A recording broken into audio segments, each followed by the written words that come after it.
नमस्कार, मैं शमिता और आप देख रहे हैं हमारा चैनल। खेलों और कपड़ों के शौकीन, बेहद मेधावी छात्र और भारत के बेंगलुरु को आईटी हब के रूप में विश्व मानचित्र पर स्थापित करने वाले नेता ये परिचित हैं एसएम कृष्णा का। कर्नाटका के इस पूर्व मुख्यमंत्री और भारत के पूर्व विदेशी मंत्री एसएम कृष्णा का देहांत आज मंगलवार सुबह लंबी बीमारी के बाद निधन हो गया। राजनीतिक जगत के साथ खेल जगत के लोगों में भी शोक का माहौल है।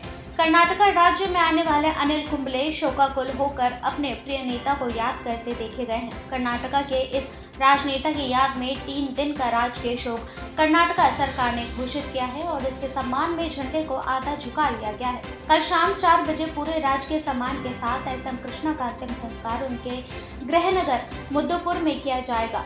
कल सुबह 8 बजे तक कृष्णा को बेंगलुरु में और कल सुबह 10:30 बजे से लेकर शाम 3 बजे तक मद्दूर में इन्हें श्रद्धांजलि दी जा सकती है। सोमनहल्ली मल्ला कृष्ण, जिन्हें बेंगलुरु को भारत की सिलिकॉन वैली बनाने का श्रेय दिया जाता है, 92 साल की उम्र में चल बसे।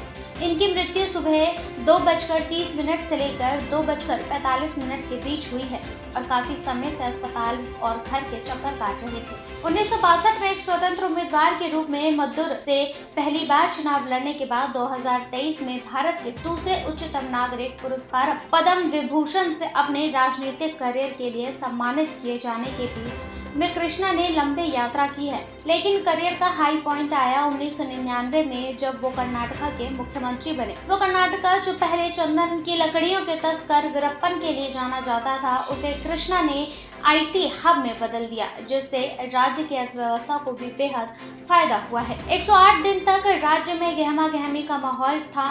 कावेरी प्रोटेस्ट हुए थे, लेकिन कृष्णा की धुन अडिग रही। बेंगलुरु को सिंगापुर बनाने की आईटी ग्रोथ को उनका सपोर्ट और पब्लिक प्राइवेट पार्टनरशिप के द्वारा उन्होंने बेंगलुरु को ब्रांड बना दिया। अपने काम से काफी उत्साहित कृष्णा यहाँ एक गलती कर बैठे।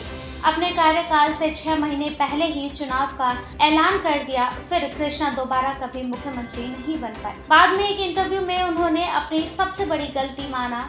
कृष्णा को फुल ब्राइट स्कॉलरशिप मिली थी और उनकी शिक्षा जॉर्ज वॉशिंगटन यूनिवर्सिटी में हुई थी। 1960 में जॉन एफ कैनेडी के लिए इन्होंने प्रचार किया और जीतने के बाद कैनेडी ने खुद पत्र लिखकर कृष्णा को धन्यवाद दिया था। टेनिस से कृष्णा को बेहद प्यार था और ऑस्ट्रेलिया के महान खिलाड़ी फ्रैंक सैडमन उनके पसंदीदा खिलाड़ी थे। सोनिया गांधी ने 1999 में वादा किया था कि चुनाव खत्म होने तक रैकेट को हाथ नहीं लगाएंगे। वादा निभाया और कर्नाटका कांग्रेस अध्यक्ष के रूप में कांग्रेस को चुनाव जितवाया भी। कपड़ों के इतने शौकीन थे कि खुद एक हॉबी की तरह कपड़े डिजाइन करते थे। 2017 में कांग्रेस से अलग हुए और बीजेपी ज्वाइन कर ली, लेकिन हालिया चुनावों में किसी के लिए भी कैंपेन नहीं किया।